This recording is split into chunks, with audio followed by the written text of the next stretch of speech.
Gunnery Sergeant Deckard's voice was a serrated blade, cutting through the thin, cold air of the mountain training center. "Look at it, ladies," he snarled, his words a plume of white vapor.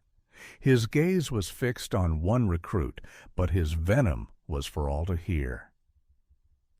The pinnacle of modern recruitment.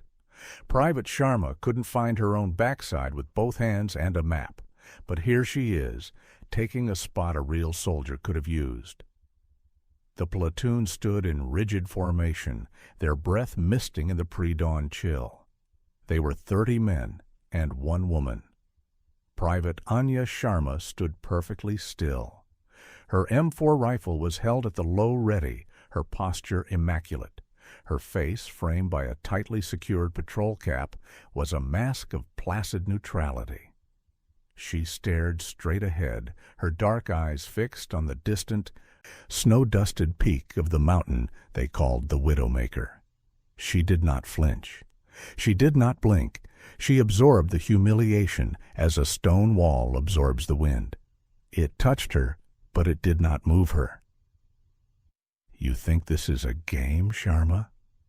Deckard paced in front of her, his boots crunching on the gravel. He was a bull of a man, neck as thick as a tree trunk, his jaw perpetually clenched. "You think you can just show up here, and we'll hand you a medal for participation? This is the Advanced Reconnaissance Course. We make hunters here. We make ghosts.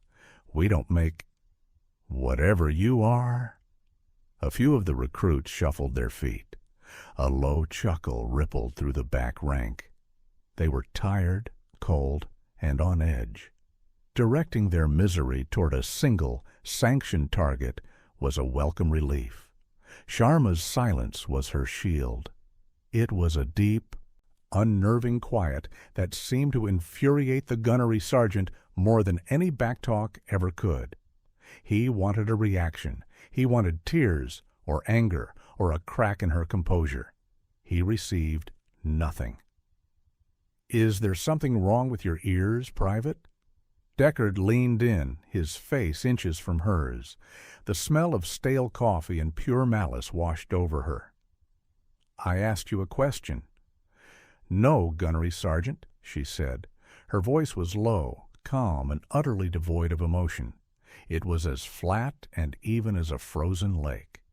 The simple, direct answer seemed to throw him off. He had expected a tremor, a stammer. He got none. He straightened up, a look of profound disgust on his face. "No, Gunnery Sergeant," he mimicked in a high-pitched, mocking tone. The laughter from the platoon was louder this time, less restrained. Pathetic. He turned his back on her, addressing the entire group. "You see this? This is the new Corps. This is what happens when standards slip, but they will not slip here, not on my watch. I will break you all down to your component parts and rebuild you as warriors. And those parts that can't be rebuilt," he shot a final venomous glare at Sharma, "will be swept away." Anya Sharma remained motionless, her gaze unwavering. She was an island in a sea of hostility, and the tide was rising. She was new to the unit, an anomaly transferred in from a basic infantry school that, on paper, had not particularly distinguished her. She was small, barely meeting the minimum height and weight requirements. In an environment that valued brute strength and overt aggression, her quiet, compact form was seen as a deficiency. The whispers had started the day she arrived. She was a diversity quota, a public relations stunt. Some pencil pusher in a comfortable office had decided this grueling course needed a feminine touch, and Anya Sharma was the unfortunate result. The rumors were, of course, entirely wrong, but they were persistent. They clung to her like the mountain fog, obscuring the truth. The other recruits, men who had fought and bled to earn a slot in this elite course, saw her as an intruder. She hadn't earned her place, they muttered in the barracks at night. She was a liability. Deckard's open contempt gave them permission to voice their own resentment. They mirrored his scorn, isolating her, their collective coldness a wall as formidable as any mountain face. They left a small, empty space around her in the mess hall. Her bunk was an island of solitude. Sharma did not engage. She assembled and disassembled her rifle with a fluid economy of motion that should have been a clue. She scored perfect marks on every written examination, from land navigation to tactical communication protocols. She ate everything on her tray, her movements deliberate and efficient. She endured. The campaign of harassment escalated. It was no longer just words. Deckard began to engineer her failure with a cruel and methodical precision. "Sharma!" he would bark during a forced march, the platoon struggling under the weight of their 80-pound packs. "Your pace is lagging. You're holding everyone back." Her pace was not lagging. She was in the middle of the pack, her stride short but ruthlessly consistent. But the accusation was made. Because of Private Sharma's poor performance, Deckard would announce later, "The entire platoon will now do the obstacle course, again, until she learns to keep up." Groans of frustration echoed through the ranks. Glances of pure hatred were thrown her way. She was the anchor dragging them all down. She was the reason for their collective punishment. She ran the obstacle course. She ran it with the same stoic determination, her face a blank canvas. She hauled herself over the high walls, her smaller frame meaning she had to use more technique than raw power. She navigated the weaver, her movements precise. She never fell. She never quit. And at the end, as the platoon gasped for air, their muscles screaming, Deckard would stand over her. "Not good enough, Sharma. You're weak. You're a disgrace." He made her carry the heaviest equipment. On a patrol exercise, he assigned her the M240 machine gun, a weapon that weighed nearly as much as a third of her body weight. He watched, a smirk playing on his lips, expecting her to stumble, to collapse under the crushing load. She did not collapse. She adjusted the sling, settled the weight across her shoulders, and leaned into the harness. She marched. Her face was pale with effort, sweat plastering her hair to her temples, but her feet never stopped moving. Step after grueling step, she kept pace. The men who had initially scoffed watched with a grudging, confused silence. It made no sense. The isolation was the worst part. The constant grinding pressure of being utterly alone. Deckard's strategy was effective. He had turned her into a pariah. The platoon blamed her for their extra drills, for their exhaustion, for the incessant verbal abuse they all received as splash damage from his attacks on her. Yet she did not break. This infuriated Deckard most of all. He had broken bigger men. He had seen hardened combat veterans crumble under his psychological warfare. But this small, quiet woman absorbed it all and gave nothing back. There was no crack in the armor. There was no satisfying snap of a spirit breaking. Inside, Anya Sharma was a fortress. Her mind was a place he could not touch. With every insult, with every unfair punishment, she retreated to the lessons of her father. He had been a Gurkha, a soldier from a lineage of warriors feared and respected across the globe. He had taught her not on a parade ground, but in the unforgiving wilderness of the Himalayas. He taught her to be silent, to be patient, to endure. "The mountain does not care about your anger," he had told her once as they sheltered from a sudden blizzard. "It does not care about your pain. It only cares if you respect it. You must become like the mountain, solid, unmoving, enduring." So she endured. Gunnery Sergeant Deckard was just a blizzard, a storm that would eventually pass. She would stand, and he would blow himself out. This unnerving calm was not lost on everyone. Captain Eva Rostova, the company commander, watched from a distance. She was a different kind of soldier than Deckard. Where he was a sledgehammer, she was a scalpel. She was sharp, observant, and fair. And something about the dynamic between Deckard and Sharma felt wrong. Rostova first noticed the discrepancy in the paperwork. Sharma's file was strange. Her scores from basic and advanced infantry training were a perfect contradiction. She had mediocre marks in physical fitness tests, requiring explosive strength, like the standing power throw. But in endurance events, like the long-distance runs and marches, her scores were in the highest percentile, rivaling seasoned marathoners. Then there were the redactions.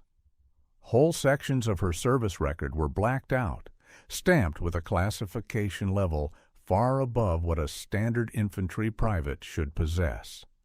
A note from a 3-star general was attached, a simple handwritten line. Observe and report. Do not interfere. Captain Rostova was a woman who did not like mysteries within her own command. She started observing more closely. She watched Sharma on the rifle range. The other recruits fired with aggression, their shoulders jolting with the recoil. Sharma fired with an almost serene stillness. Her breathing was controlled, rhythmic. A soft exhale, a gentle squeeze of the trigger. Her shot groups were impossibly tight, a ragged single hole in the center of the target at 500 meters. Deckard, acting as the range safety officer, had credited it to luck. "Even a blind squirrel finds a nut sometimes," he had shouted for all to hear. Rostova knew it was not luck, it was mastery. She saw Sharma during a land navigation course. The recruits were sent out in pairs. Sharma's partner, a corporal named Griggs, who openly despised her, accidentally broke their compass and lost their map. He had intended to let her flounder, to prove she was incompetent. They were the first pair back, arriving a full hour before the next team. Griggs was pale and shaken. Rostova pulled him aside. "What happened out there, Corporal?" she asked, her voice calm but firm. Griggs couldn't meet her eyes. I don't know, ma'am. She just looked at the sun. She felt the moss on the trees. She tasted the damn wind. She moved us through those canyons like she was born in them. She never even looked worried." Rostova filed the information away. Tasted the wind. It sounded like something from a storybook. One afternoon she found Sharma alone in the small, dusty library on base, a book on high-altitude botany open in front of her. "Private Sharma," Rostova began, her tone neutral. Sharma stood up immediately. "Captain?" "At ease. I was reviewing your file. It's unusual." Rostova watched her for a reaction. There was none. "Your endurance scores are phenomenal. Your marksmanship is expert level. Yet Gunnery Sergeant Deckard seems to believe you're on the verge of washing out. Help me understand that disconnect." Sharma's gaze was direct. "I am here to meet the standards of the course, Captain. Gunnery Sergeant Deckard sets those standards. I attempt to meet them every day." It was a perfect military answer. It was also a perfect evasion. "The redactions in your file," Rostova pressed gently. "They're extensive. I've never seen that for a private." Sharma's expression did not change, but a new level of stillness settled over her. "I am not at liberty to discuss my service record, Captain." Rostova nodded slowly. "Very well. But I will tell you this, Private. I am watching, and I see more than you think. Anya gave the slightest of nods. "Understood, Captain." The final week of the course arrived. It was the culmination of everything they had learned, a 5-day field exercise known as the Gauntlet. The scenario was simple. A friendly intelligence asset, a role player, had been compromised and was being moved through 50 miles of treacherous mountainous terrain by a heavily armed aggressor force. The platoon's job was to track, locate, and extract the asset without being detected. The aggressor force was led by none other than Gunnery Sergeant Deckard. He had handpicked his team from the most experienced instructors on the base. They were all expert trackers, snipers, and hunters. For the recruits, it was supposed to be an impossible test, a lesson in humility. Deckard gave the final briefing in the cold, cavernous hangar. A large topographical map was projected onto the wall. The planned route of the asset marked in a red line. "Your target is moving along this axis," Deckard said, a cruel smile on his face. He tapped the map. "My team will be waiting for you. We will be the wolves, and you will be the lambs. Every mistake you make, we will exploit. Every sound you make, we will hear. Most of you will fail. You will be killed, and you will be sent back here in shame." His eyes scanned the anxious faces of the recruits, and then they locked onto Sharma. "Your platoon will be divided into 3 fire teams. Team leaders are Corporal Griggs, Sergeant Chen, and," he paused for dramatic effect, "Private Sharma." A wave of shock went through the platoon. Promoting a private to team leader for the final, most critical exercise was unheard of. It was a deliberate, calculated setup.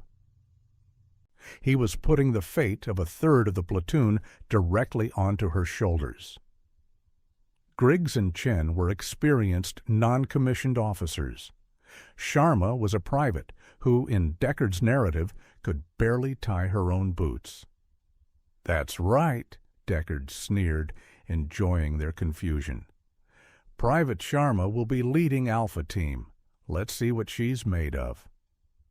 The men assigned to Alpha Team looked like they had been handed a death sentence. Their faces were grim. They were doomed from the start. Sharma, however, simply nodded. "Understood, Gunnery Sergeant." Her quiet acceptance was more unsettling than any protest would have been. She stepped forward to receive her team's specific orders and equipment manifest. As Deckard handed her the encrypted radio, his fingers brushed against hers. A tiny, almost imperceptible click was felt by no one but her. She knew immediately what he had done. He had disengaged the battery housing just enough to break the connection. The radio was dead. It was a subtle act of sabotage, one she could never prove. He had not only set her up to fail, he had cut her lifeline. The teams were inserted by helicopter at different points along the mountain range. The wind was brutal, whipping snow and ice across the rocky landscape. Alpha Team huddled together as their helicopter lifted away, the sound swallowed by the gale. "All right, what's the plan, leader?" one of the men asked, his tone thick with sarcasm. Sharma ignored him. She knelt, pulling out her map. She tried the radio, as she knew she must. She clicked the transmit button. Nothing. She opened the battery compartment and feigned surprise. "Radio's dead," she announced calmly. "The housing is cracked. It must have been damaged on insertion." Groans erupted from the team. They were cut off. No communication with the other teams. No way to call for extraction. No way to report their position. They were alone. "This is a disaster," another man muttered. "We're done. This is Deckard's doing. He put us with her so we'd fail." They looked at her, expecting panic or indecision or tears. They got something else entirely. Anya Sharma slowly stood up. She looked at the map one last time, then folded it and tucked it deep inside her jacket. She looked at the useless radio in her hand, then set it carefully on a rock. She looked at the anxious, resentful faces of her team, and then she began to change. It was not a physical transformation, but a change in her entire being. The quiet, unassuming private vanished. In her place stood something ancient and formidable. Her posture shifted, her weight settling low and balanced. Her eyes, once placid, became intensely alive, scanning the terrain not as a series of obstacles, but as a language she could read. "We will not be using the planned route," she said, her voice still quiet, but now imbued with an authority that silenced all complaint. "It's a trap. Deckard wants us to follow the path of least resistance. We will do the opposite." She unstrapped her heavy pack and began to strip it down. Out came the standard-issue tent, the bulky sleeping bag, the spare rations. She kept only water, a medical kit, her ammunition, a knife, and a small oilskin pouch she had carried since the start of the course. "Pack light," she ordered. "Take only what you need to fight and to move. We will not be stopping to sleep. We will not be stopping to eat. We will become ghosts." The men watched, stunned into silence. This was not the Sharma they knew. This was someone else. She pointed to a sheer, treacherous-looking ridgeline, a path that was not marked on any map as a viable route. "We go that way. The wind is coming from the north. It will cover our scent and our sound. The rockfall is active, so it will hide our tracks. He will never expect us to take the high spine." Without another word, she turned and began to move. Her pace was not fast, but it was relentless. She flowed over the broken rock, her feet making barely a whisper of a sound. She moved with the preternatural grace of a snow leopard, her small frame an advantage in this terrain, allowing her to use handholds and footholds the larger men could not. Her team, after a moment of shocked hesitation, scrambled to follow. They tried to emulate her silence, but their boots scraped and their gear rattled. They felt clumsy, loud, and utterly out of their element. Hours passed. The sun reached its zenith and began its descent. They had not seen a single sign of Deckard's aggressors. They had not seen anyone. The mountain was empty, save for them. As dusk began to settle, tinting the snow in shades of purple and orange, Sharma stopped. She held up a hand, and the team froze. She knelt, her fingers hovering over the ground. "They passed here," she whispered. 6 of them, 2 hours ago. One of the men, a corporal, knelt beside her. "I don't see anything, Sharma. Nothing. No tracks." Sharma pointed to a tiny pebble that was slightly discolored on one side. "This rock was turned over. The underside is wetter. It hasn't been exposed to the wind." She then pointed to a bent blade of hardy mountain grass nearby. "It's bent against the direction of the wind. Someone stepped on it, and it hasn't had time to spring back." She was reading a story written in a language they couldn't even see.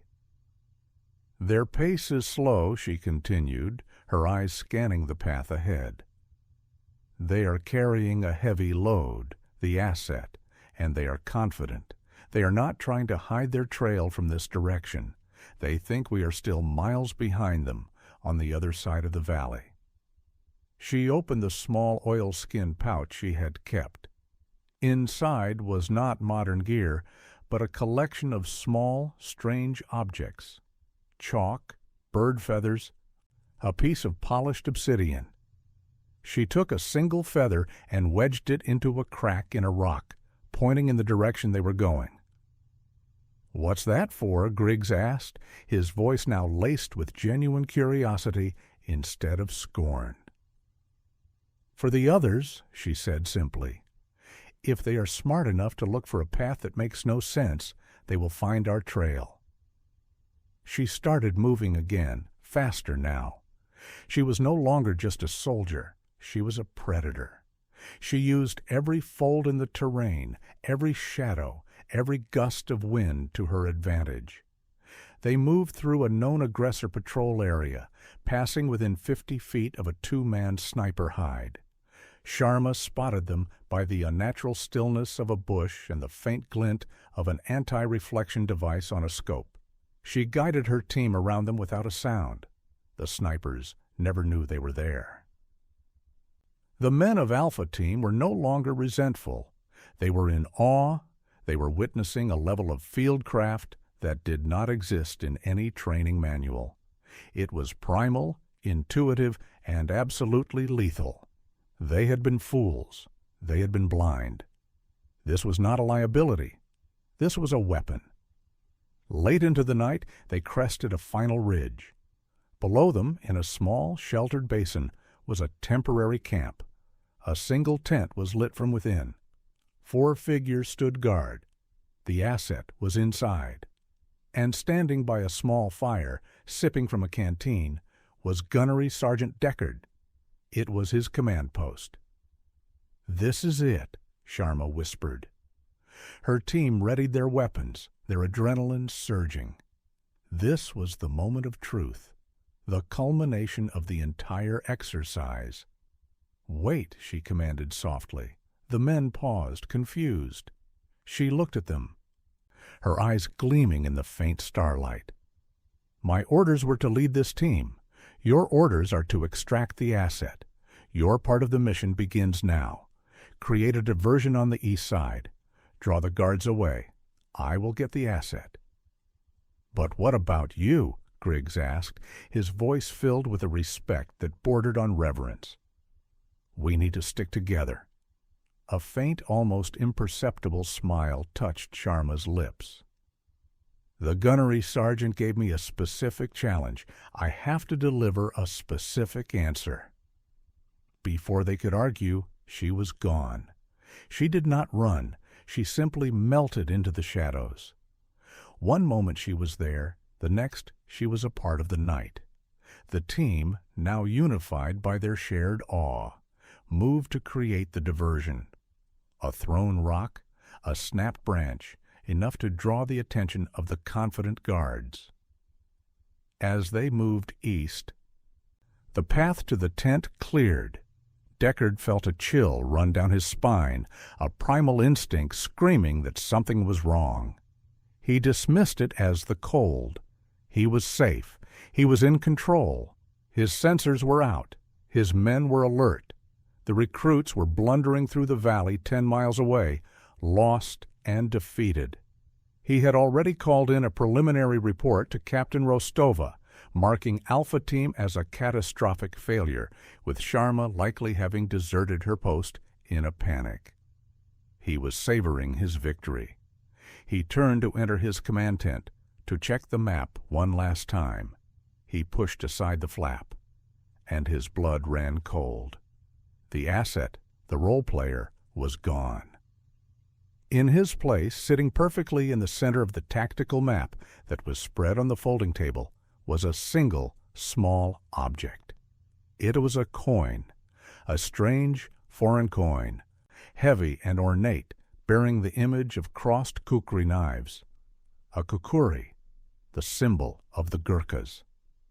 Deckard stared at it, his mind refusing to process what he was seeing. No alarm had been raised, no shot had been fired, no one had entered the tent. It was impossible. He had been standing 5 feet from the entrance the entire time. He whirled around, shouting for his guards. He burst out of the tent, his face a mask of fury and confusion. And as he did, he saw it. Far up on the ridge line, silhouetted against the moon, were 5 figures. 4 of them were his men, their hands raised in the air. Standing with them was the asset, A sixth figure, small and compact, stood slightly apart. They were too far to see clearly, but he knew. He knew. The exercise was over. The debriefing took place the next morning. The entire platoon was assembled, exhausted and battered. Deckard stood before them, his face like thunder. He was trying to spin the narrative, to claim Sharma's team had gotten lucky, that they had broken the rules of engagement. Alpha Team acted recklessly, abandoning their communications and their designated route, he began, his voice tight with controlled rage. While they did manage to locate the asset, their methods were unsound and would have resulted in catastrophic failure in a real-world scenario. Private Sharma showed a shocking lack of discipline. He was cut short by the unmistakable sound of an approaching helicopter. It was not one of the standard transports. It was a sleek black UH-60, the kind used by Special Operations Command. It landed with a deafening roar of its rotors, kicking up a storm of dust and gravel. The platoon stared, bewildered. The side door slid open. Captain Rostova stepped out, her face grim. She was followed by a man who radiated an aura of absolute command. He was a full-bird colonel, his uniform crisp, his gaze as hard as granite.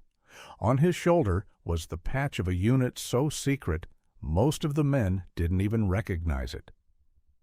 Colonel Marcus Thorne. He strode directly toward the formation, his eyes ignoring everyone until they landed on Gunnery Sergeant Deckard. He did not raise his voice. He did not need to. His words were quiet, but they carried the weight of a death sentence.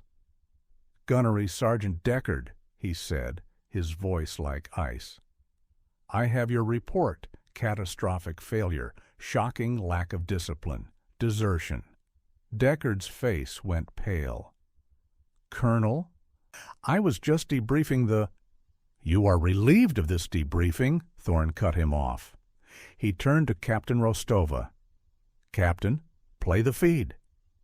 Rostova nodded and tapped a tablet she was holding. A large monitor nearby, used for training videos, flickered to life. It showed a thermal satellite image of the mountain range from the night before. Red dots indicated Deckard's aggressor force, spread out and confident. "This is your disposition at 2200 hours, Thorne said. Confident, in control. And this," he nodded to Rostova, "is Alpha Team." A single faint blue dot appeared on the screen, far from where Deckard thought they were. The blue dot began to move. It flowed up the sheerest parts of the mountain, a place the simulation had marked as impassable. It moved through the red patrol paths, weaving between them like a needle through thread. The platoon watched, mesmerized. The blue dot moved with an impossible grace and purpose. It passed within meters of a hidden sniper team, which remained oblivious. It skirted a patrol that was actively searching for it. "We had a wager, Gunnery Sergeant," Thorne said, his eyes still locked on Deckard. "My colleague said a standard advanced recon course could detect one of my operatives. I said it could not. I told them that true stealth is not about technology. It is a state of being."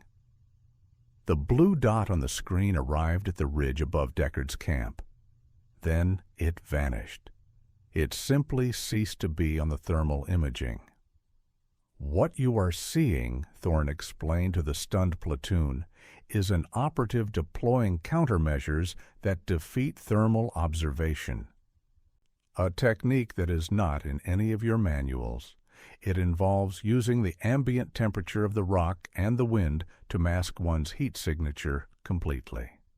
He paused, letting the implication sink in. "The operative then proceeded to infiltrate your command post, Gunnery Sergeant, a command post you were personally guarding.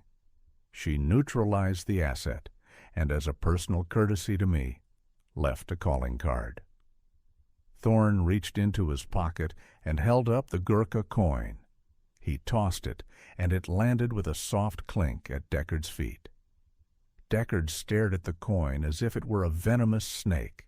His arrogance, his confidence, his entire world crumbled to dust in that single moment. He had not been testing a recruit. He had been the test, and he had failed in a way so total, so absolute, it was breathtaking. Your prejudice, your ego, and your blatant disregard for the potential of every soldier under your command, regardless of their background or appearance, has not only been a disgrace to this uniform. Thorne's voice was now laced with a cold fire. It has made you a liability. You don't build warriors, Sergeant. You build bullies who mirror your own insecurities. You are unfit to lead. He turned to Rostova. Captain, relieve Gunnery Sergeant Deckard of his duties, effective immediately.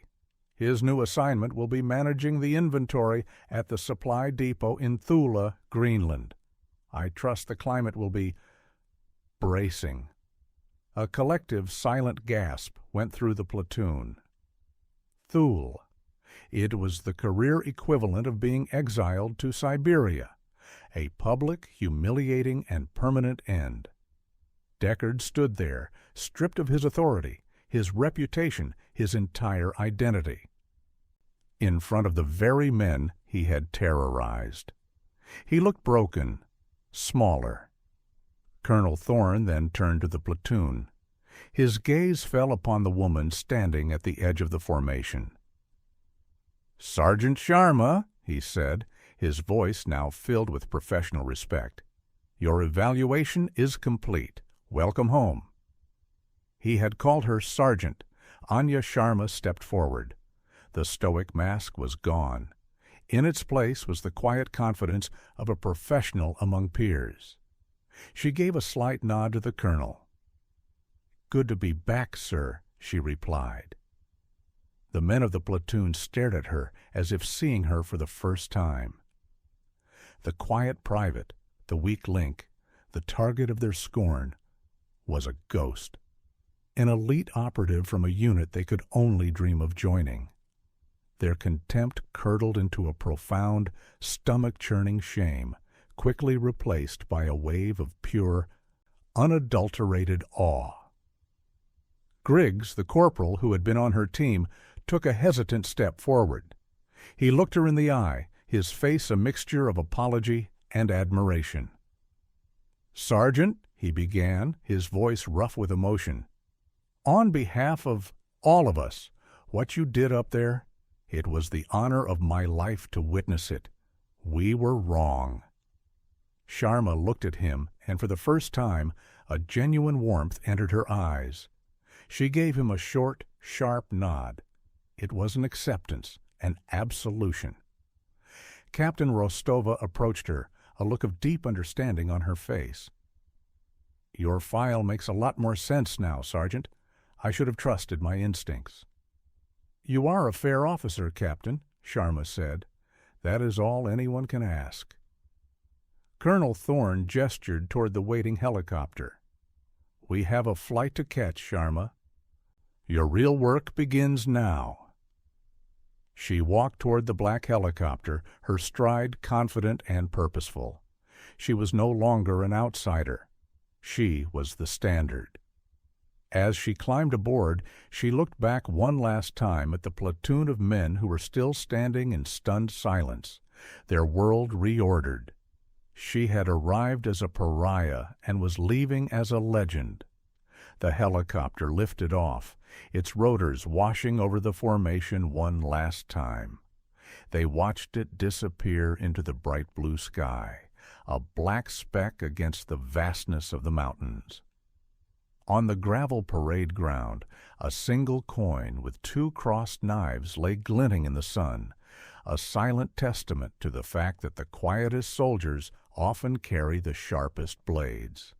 And far away, a disgraced gunnery sergeant was packing his bags for a long, cold, and lonely posting. his career buried under the weight of an arrogance that had made him blind. Order was restored, not by shouting, but by a quiet competence that had proven itself undeniable.